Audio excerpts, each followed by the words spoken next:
Well, good morning, FCCT. How's it going today? Is it cold for everybody? Is it cold? Or how many people are enjoying this cold, wet weather? Wow, strange. That's very strange to me. For me, it's funny because I'm not a big fan of the super hot in the summertime, but man, the cold. I used to live in cold places, and I came here for a reason. However, we didn't come here to talk about that, did we? We're going to be in John chapter 12, and so if you'd like to turn there, we're going to be there in just a second. We're talking about the table, and today we're talking about growth and challenges, and it's important to understand that at the table, there is a lot of joy, there's a lot of happiness, there's a lot of encouragement, there's a lot of those things, but there's also some challenges, and that brings us opportunities for growth. And it's really important for us to grab a hold of that, because without that, we really kind of miss what the table is about and what it's for. And remember, we talked about the table as this metaphor, and the Bible uses meals, and Jesus has all kinds of teaching times while he's eating meals. But the Bible uses this metaphor as the opportunity for gaining life, and gaining life in a spiritual way, not just a physical way. And to gain life spiritually, you have to be filled with the fullness of God. Remember, Jesus said that he had food that his disciples didn't know about, and that was to do the will of his Father. This idea of being filled with the fullness of God or doing the will of your Father is the same idea, and it's really what life consists of. Now, it's important to understand that there's an element of encouragement and joy in that, but there's also an encouragement of challenge, and we'll get into why that is here in a little bit. As we start this, I want to kind of bring your mind back to the movie Castaway. How many of you guys remember that movie, Castaway? Right, Wilson, the volleyball. You guys remember that? And he's a castaway, not the volleyball, but well, he kind of is. But the main character, he's stranded on this deserted island, and if you recall, there's nobody around, and he's all alone, and He starts talking to this volleyball because it slightly, after he gets some blood from his hand on it, it slightly resembles a person. And since there's nobody else around, he starts talking to this imaginary volleyball. Now, what I want you to imagine is if this happened to you, if you were on a deserted island all by yourself, and you were able to live like that for 20 years. What I want you to think about is when you got done with that 20-year stint of being by yourself, would you have the same level of virtue that you would have had if you continued to live around people? Now, in some ways, you might say, I might have some in some areas of my life, I might have some more virtue. I might have a resilience that I wouldn't have had. I might have a toughness, I might have a courage. But clearly, I think it's easy for us to understand that there would be some other virtues that we would really miss out on, right? That it's going to be difficult for us to develop those virtues apart from other people. That people actually provide us challenges in our life, and those challenges are something that help us to grow. And so we're going to look at how that works today. And we're going to look at 4 areas. And if you're observant, you'll notice that is one more point than we usually have. First of all, discipleship. We're going to look at how that is a challenge for us and how it helps us to grow. Secondly, leadership. Thirdly, friendship. And then finally, enemies. Got to have some of those mixed in. So John chapter 12, what we get is this interesting story about Jesus and some of his friends.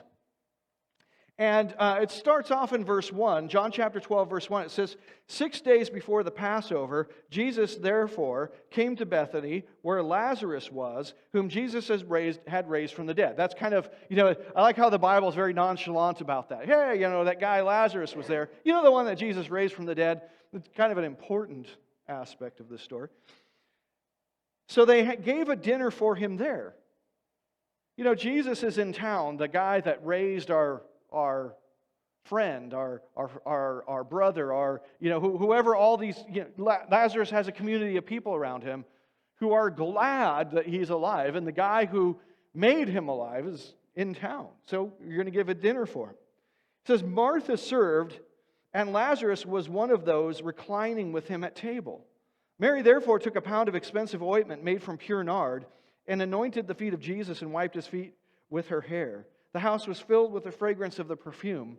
But Judas Iscariot, one of his disciples, he who was about to betray him, said, "Why was this ointment not sold for 300 denarii and given to the poor?"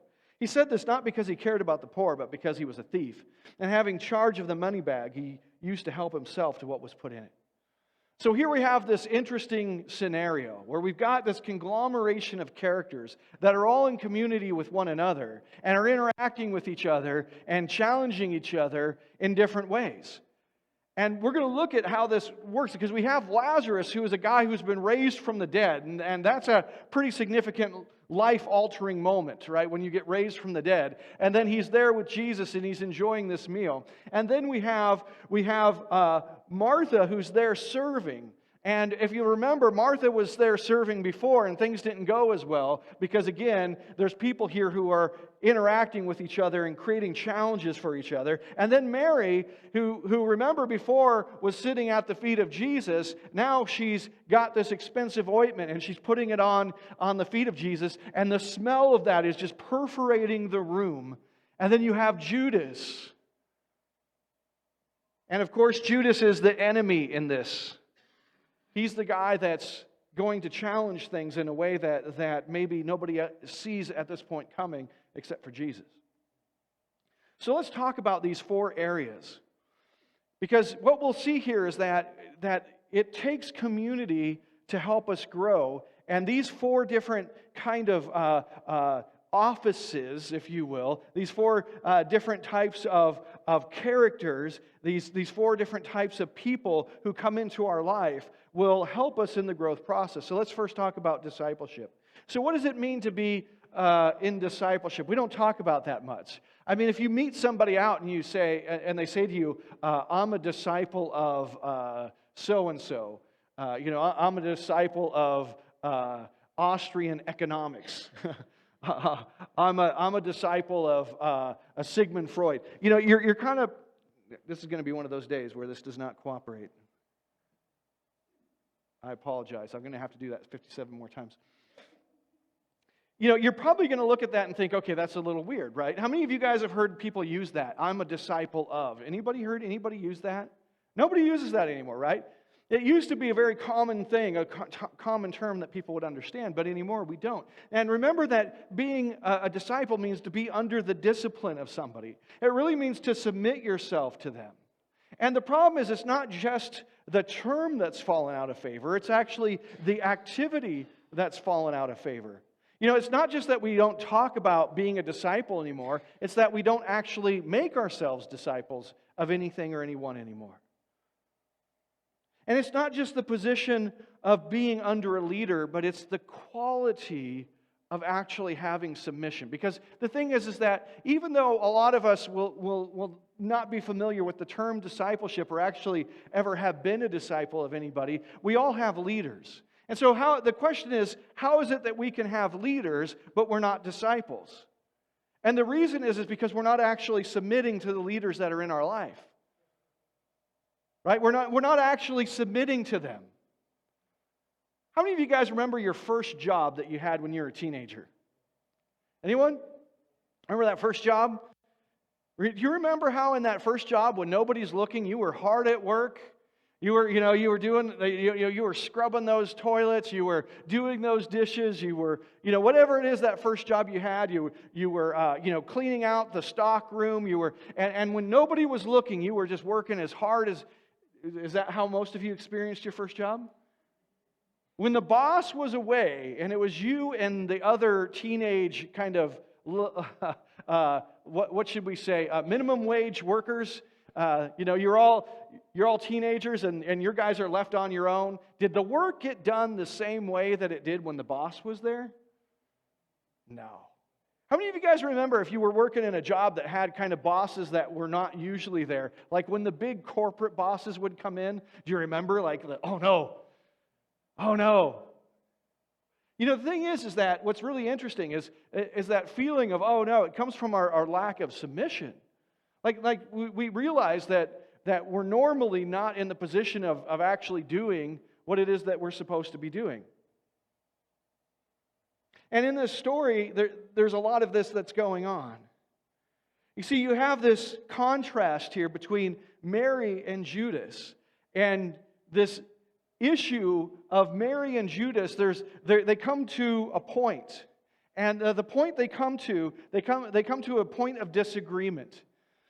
And that revolves around this perfume that Mary puts on Jesus' feet. She basically gives an offering. She gives worship. She makes a sacrifice. She submits to Jesus in a way that's costly. And because Judas is not the kind of guy to do that, he has an issue with it. And see, that's actually the way that it works in life, is that if you actually decide to submit yourself to someone or something, there will be a lot of people out there who will come to you and say, "Why are you doing that? You're a fool. You're a fool." Now, he has to couch his objection in, "Oh, well, we could be doing something better with the money." But the text tells us that that's not really the issue. The issue is he wanted it for himself. You see, Judas doesn't want to submit to Jesus. He wants to keep the authority in his own life. And the problem is that if you decide to do that, which most people in our culture do, if you decide to do that, you will not grow. You won't. And we all kind of know this is true, don't we? Almost every advancement that we engage in, every advancement in our life actually comes from submitting to somebody. It almost always, if you look back through your life and you say, "Here's where I've really grown, here's where I've really changed, here's where I've really matured," almost every time that came as the result of actually really submitting to somebody. Now, here's the thing. You can look back in your life and you can see it. So here, how many of you guys studied a musical instrument when you were growing up? Anyone? Did you guys have a teacher? Did somebody teach you that musical instrument? I was just talking today to somebody in the band, and they were talking about how they're now kind of for the first time under formal training. They had taught themselves their instrument, and now for the first time they're under some formal training, and how it's kind of going back to basics. And the thing is that if you think about how that works in your life, right? If you're actually under somebody's authority or somebody's training, if you're learning an instrument, there's a time that you spend with them, and they sit there and they teach you, and they say, "Do this, do that, hold your fingers this way, don't do that, here's a place that you're kind of messing up." But then they usually say to you something like, "Now, before I see you next week, here's what I want you to do." You guys with me on this? What does submission look like? Submission looks like, being a disciple looks like actually doing it. And the thing is, we all know that there's a difference if you actually do it versus if you don't. Now, most of us struggle with that, right? We struggle with, "Oh man, I don't have time for it. I don't really want to do it. I don't really see the benefit." But the reality is that we all know that when we put our heart and soul into that submission, when we actually follow through, when we actually put effort into it, that the growth is tremendous. You guys know what I'm talking about, right? The growth is tremendous, but if you say, "Well, they don't really know what they're talking about," or "I don't really feel like it," or I don't really need to do that.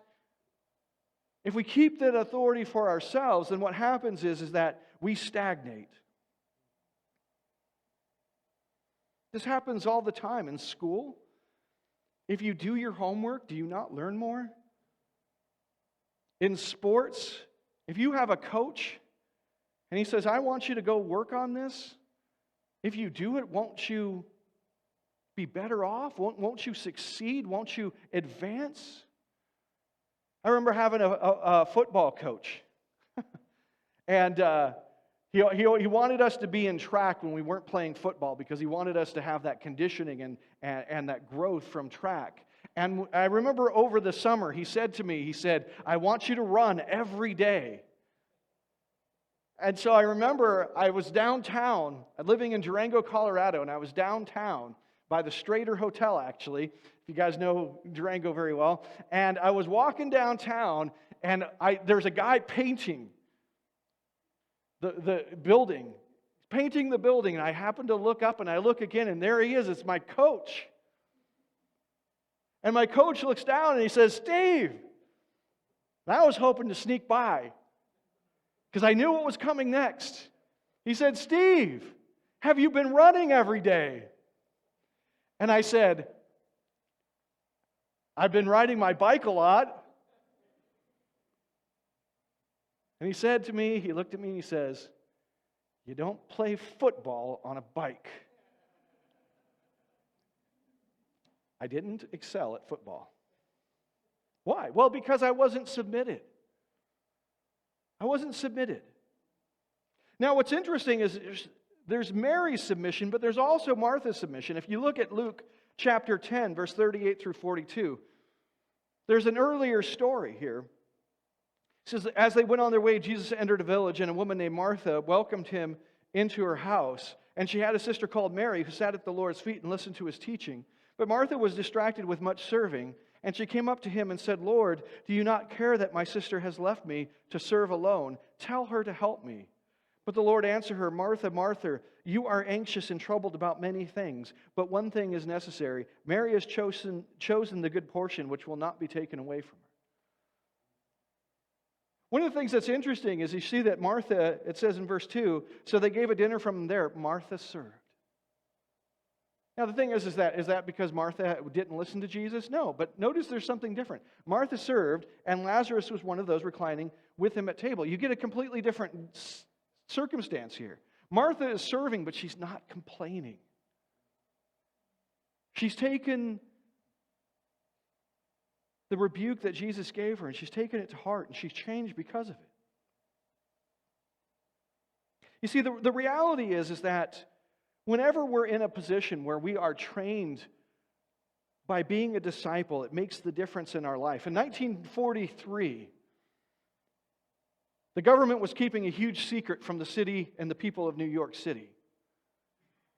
They were keeping a huge secret because the possible destruction of New York City was at hand.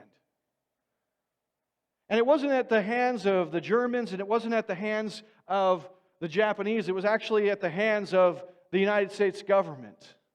You see, what happened was that we needed a whole bunch of munitions in the European theater.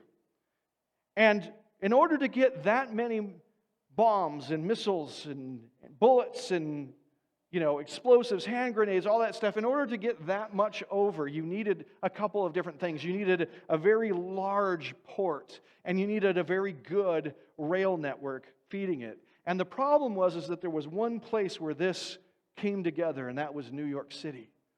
Now, the problem was that there had been a couple of instances in the United States in the past, especially in World War I, where this had not gone very well. In fact, in New York City itself, there was an explosion that was a very damaging explosion. A big explosion, but small in comparison to what could have happened. And there were other places in the United States that had been in World War I completely destroyed, because the thing is, in munitions, that's what they do, is they explode. And handling them and transporting them is a very dangerous situation. And so what had happened was that the United States was in such a serious situation. It was so dire that they decided to put New York City at risk because it was the place that they had that could ship the number of munitions out that they needed.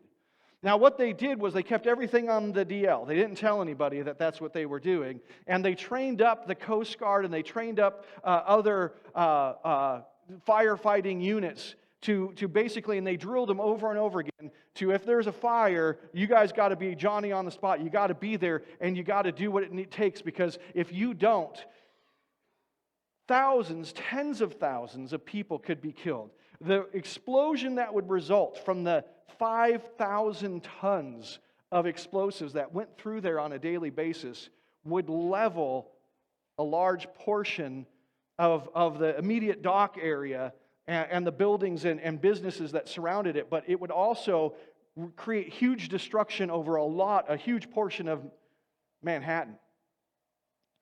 Well, in 1943, the worst happened. The SS El Estero, a cargo ship, had an oil fire in the boiler room. And so immediately the ship's crew started to work to fight the fire, but they couldn't contain it, and it spread. And so they had to call on the Coast Guard people that they had trained for this very purpose, never really thinking that they would have to be used. These people had trained every day. These men had trained every day to do this. And what happened was, by the time they got the call to go fight the fire, it was almost a given that they would be unsuccessful, that the ship would explode, and they would be killed. One of the men who fought the fire was later interviewed, and in something that you would think came out of a movie, he said that they asked for volunteers. Do you guys know the movie scene? They ask for volunteers and they say, "Step forward." And just like what you would see in the movie, he said in real life, this actually took place, that nobody looked around, nobody looked to see what their friends were doing, everybody's eyes were forward, everybody stepped forward. Now, when they got there, they were fighting the fire, but the fire was so out of control that they realized that they were going to have to scuttle the ship. They needed to sink the ship, but the problem is that the valves, in order to do that, were below the fire.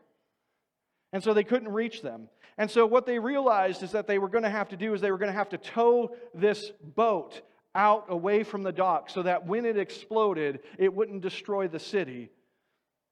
But in order to give time for that to happen, a lot of these men would have to stay on board. It was a death sentence. And what happened was these men stayed on board. There were a few men that they made leave. One of the guys was going to get married in 2 weeks, and they made him get off. But everybody else stayed. And they continued to fight the fire. They continued to fight the fire. They got the boat towed out to a place where they thought was safe without it exploding.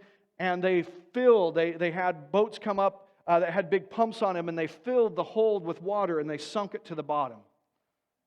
And the worst fire was avoided. The worst fire of the New York City fire captain's career, he said, was the one that never happened. Well, how did they conjure up, how did they come up with the courage? How did they come up with the skills? You know, the thing is that this literally would have leveled a huge part of New York City, and these men kept it from happening. And for a long time afterwards, nobody knew about it. In fact, one guy got an award 65 years later. He was 88 years old. Well, why? Because they had trained over and over and over again. Somebody in authority had said, when this happens, this is what we'll do. When this happens, this is what we'll do, and nothing else. And that training made a difference. You see this in the Old Testament in the story of Jethro and Moses. Now, Jethro was Moses' father-in-law. And remember that Moses was a guy who was trained by the Egyptians, and he was chosen by God. He was a guy who knew his stuff. And remember that Jethro, his father-in-law, was a guy who was out in the middle of the wilderness herding sheep. These two guys are not the same.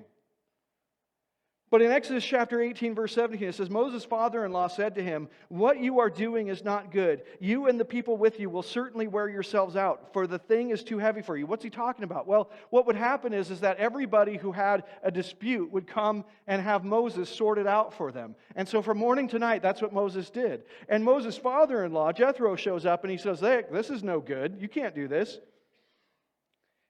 Verse 18, "You and the people will certainly wear yourselves out, for the thing is too heavy for you. You are not able to do it alone. Now obey my voice. I will give you advice, and God be with you. You shall represent the people before God and bring their cases to God." What he does is he says, look, this isn't going to work. He's speaking to God's anointed, a guy who was trained under the Egyptians, and he is just a shepherd from the middle of nowhere. But he's also the priest of Midian. And so he goes to Moses and he goes, this is what you will do. And it says that Moses obeyed everything that he said. See, even Moses was willing to submit himself, and because of that, the people were glorified. The question I have for you is, who disciples you? Who disciples you? And if you feel like you haven't been making any progress in your spiritual life, it's probably because nobody's discipling you. You have to find that person in your life who has gone farther down the road than you have. And you need to listen to what they say so that you can make progress and grow. The second thing we talked about or need to talk about is leadership. So we need to be disciple, we need to follow, but then we also need to lead. We need to take on leadership challenges. Moses was a great example of this also because Moses, remember, he was not keen on becoming a leader. That's not what Moses was really about. But what you see is that Moses' life is transformed by his leadership. In Numbers chapter 11, verse 1 and 2, it says, "The people complained in the hearing of the Lord about their misfortunes, and when the Lord heard it, his anger was kindled." Now, over and over again, the people complain about God and about Moses because Moses is leading them in the way that God wants. And God always comes to Moses' defense.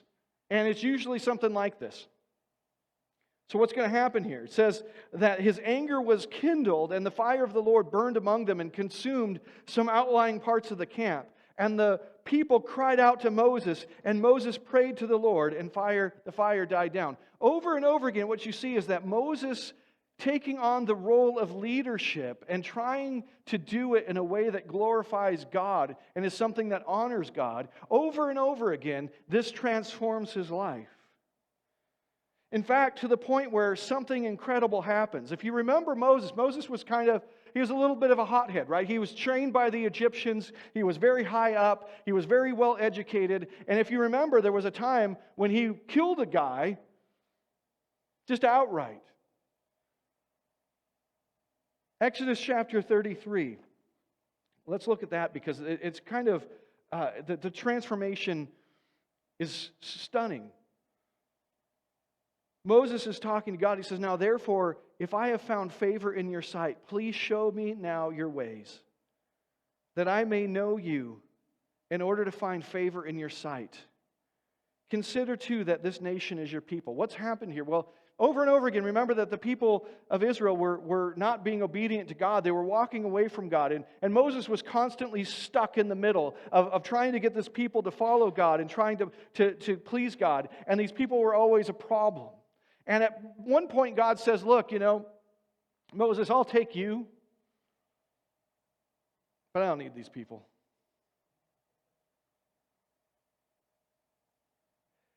No. Now, therefore, if I have found favor in your sight, please show me now your ways, that I may know you in order to find favor in your sight. Consider too that this nation is your people. And he said, "My presence will go with you, and I will give you rest." At one point, God said, "Look, the people can go, but I'm not going with them." And Moses was like, "No, we can't have that. That's not enough. My presence will go with you, and I will give you rest." And he said to them, "If your presence will not go with me, do not bring us up from here."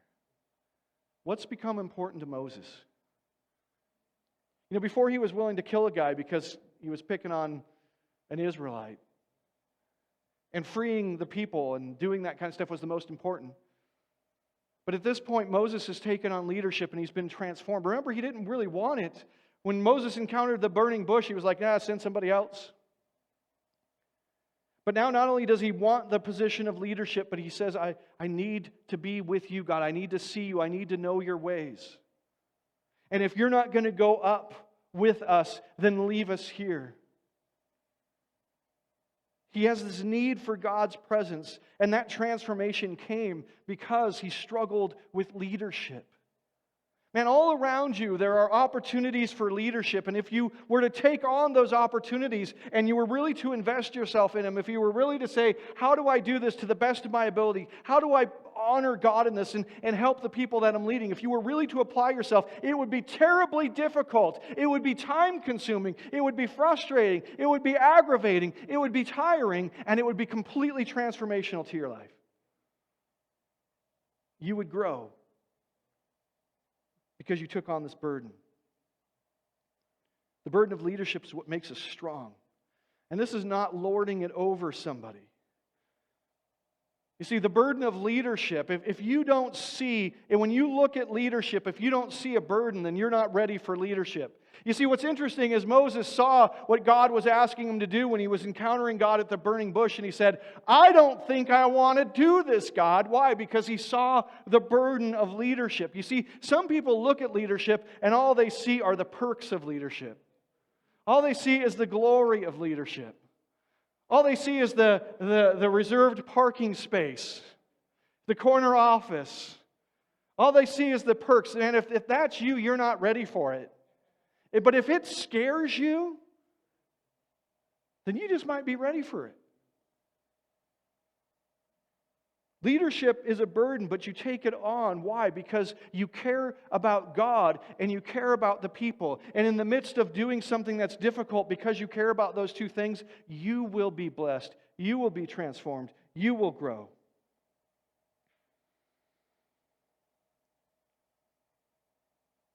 During World War I, the British saw massive casualties. And there was a kind of a narrative that developed around that the British Army were lions led by lambs. Or in some ways they stated they were lions led by donkeys.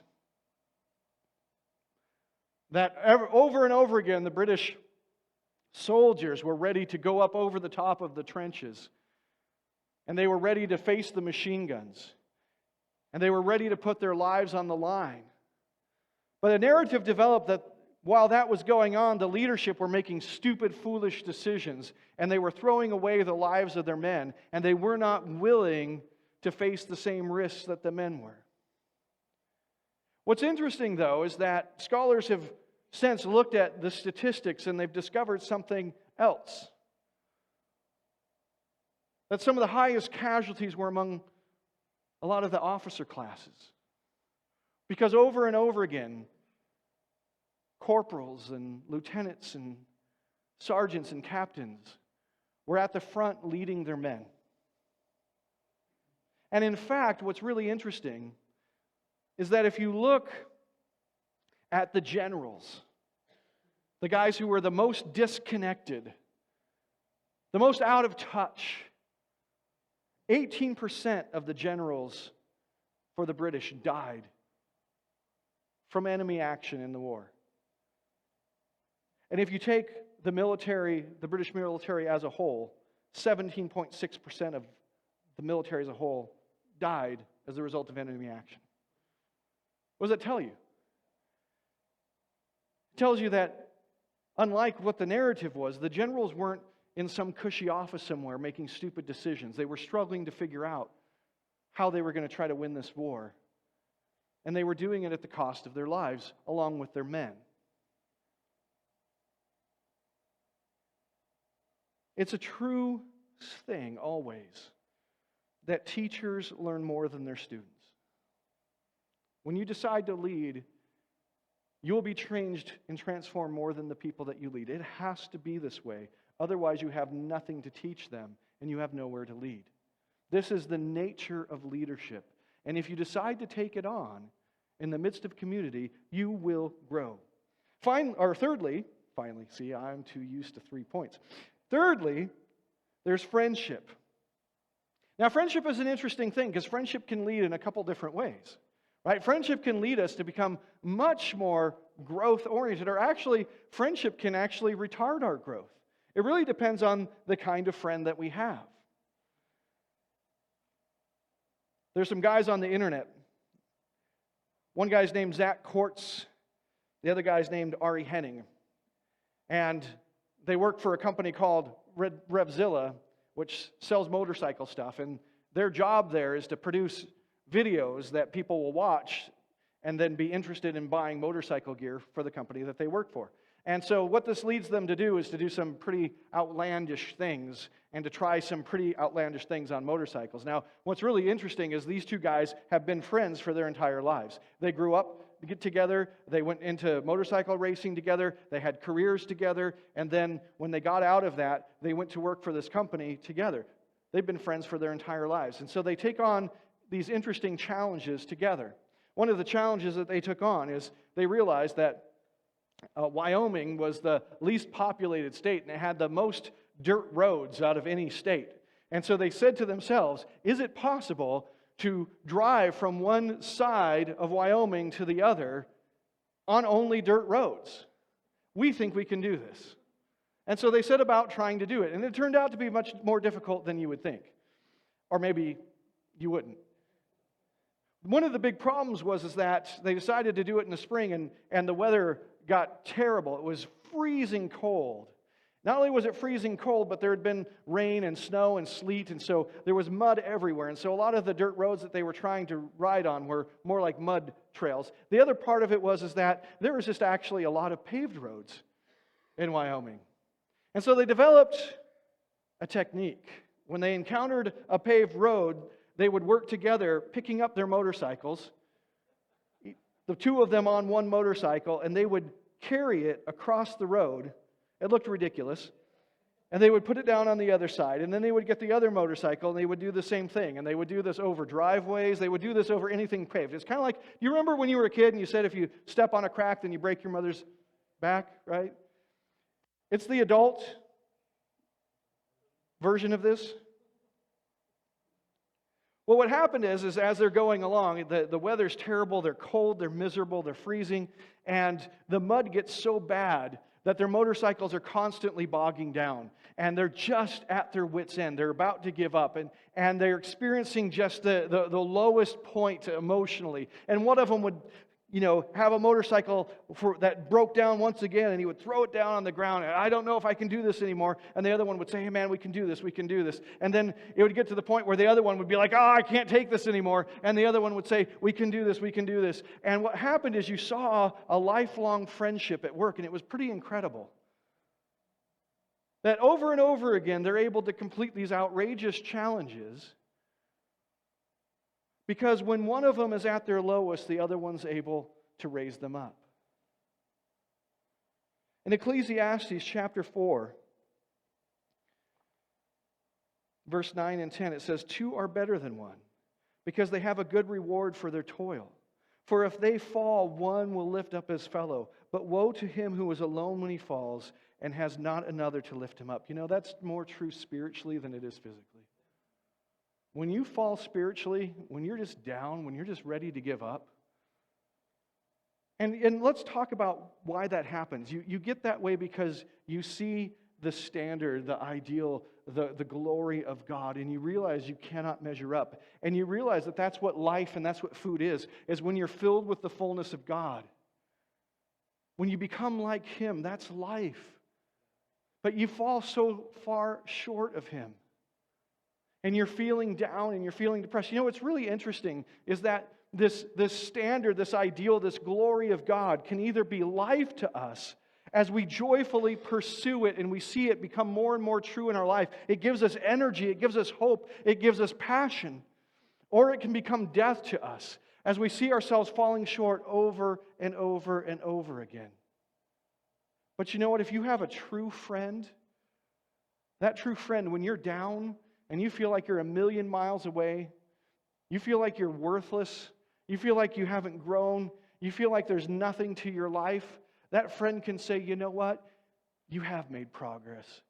I see it in your life. You are doing good. This is life to it. Let's keep going. Let's pursue this. You see what I'm saying? Like a friend, just by their very example of continuing to pursue what's good, they can give you energy in life. Just by them, even if they're not saying anything, just by them continuing to persevere. What's interesting in this story is that Mary takes this expensive perfume and she puts it over Jesus' feet. She makes the sacrifice for what is good and what is glorious. She makes the sacrifice, and the smell permeates the whole room. What does that mean? It means that when you do something, when you actually follow God, when you desire to be filled with the fullness of God, the people who are close to you, around you, they see that. They smell the glorious scent of that sacrifice, and it gives them courage. It changes them. You can be that as a friend, and if you have a friend, you can have that in your life. And friendship is so important. It's one of the many ways that community makes us grow. But man, you got to choose your friends wisely. And you have to ask yourself, what kind of an example are you going to give? If somebody is your friend, are they going to be strengthened by you? Well, let's finally talk in just a couple minutes that we have left. Let's talk about enemies. Because our enemies and people that we have friction with, they are a challenge and they cause growth. Here we have in this story, we have Judas, who is presenting that challenge, who looks at this great and glorious sacrifice that has been made, and all he can do is criticize it. All he can do is say, well, that was dumb. Why did you do it that way? This was stupid. We could have done something greater with that. He is the quintessential enemy. Mary and Martha, they have to deal with this guy. And the question is will they overcome? You know, I was watching a story this week about this guy named Ray Wright. And Ray Wright was a guy who had struggled with alcoholism, but had largely conquered it for about 20 years. And then his second marriage ended, and he got very drunk, and he got behind the wheel, and he was in a terrible car accident. And in that accident, the other car that he had hit, the two people that were in that car were severely injured. Now, that's a terrible situation. That's a challenge. To be driving down the road, to be completely innocent and to be hit by a guy who's drunk driving. And you think to yourself, well, that's something that can be overcome. But in this instance, it went a completely different direction. Robert Manor, the guy who was hit and was severely injured, happened to be over at an ex-girlfriend's place one day and looked across the yard and saw that the guy who hit them was working in his shop, and he hatched a plan. And his plan was that he would pay his friend, Victor Gray, to kidnap this guy and to deliver him to Robert, the drug dealer who was hit. And he would use his friend that he was visiting, his ex-girlfriend, Katie Bernard, as a lookout. And so that's what he did. And this guy, Ray Wright, was never seen again. Nobody knows what happened to him. Now, what's interesting about this story, and as tragic as it is that Robert Manor had a choice to make. When he encountered somebody who was doing something wrong, this is kind of his situational, at least, enemy. He could have been challenged to look at his own life and his own lifestyle of selling drugs and to realize that while this guy had shattered his life, he had shattered the lives of hundreds, maybe thousands of people around him, and he could have used that as an opportunity to repent. He could have been challenged to forgive this guy and to grow in his ability to do that. But instead, what he did was he went down the other direction. And the fascinating thing about this story is that he never ended up paying Victor Gray. And so Victor Gray, himself drunk, got in his car with all the evidence and was going over to Robert's house to confront him and ask for his money when he got pulled over and found with all the evidence that unraveled the whole crime. And they both went to jail for the rest of their lives. You know, when you're confronted with your enemies, you can either grow or you can go the other direction. And that's what happens. When you're confronted with your enemy, they will either bring you down or you will respond to the challenge and you will grow. We talk a lot about believing and belonging and becoming here. You can learn grace. You can learn forgiveness. You can learn forbearance from having to deal with your enemies. They will actually make you stronger if you meet that challenge with faith, or they can destroy you. You can believe that God gives us community, that God gives us all these people. He gives us enemies, He gives us friends, He gives us positions of leadership, and He gives us positions of discipleship. He does this for our good to grow us. You can believe that. You can belong to a community, and you can become glorious from the growth that you experience. Or you can go the other way. The question is, can you trust God that He does this for your good?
Thanks for joining our worship service today.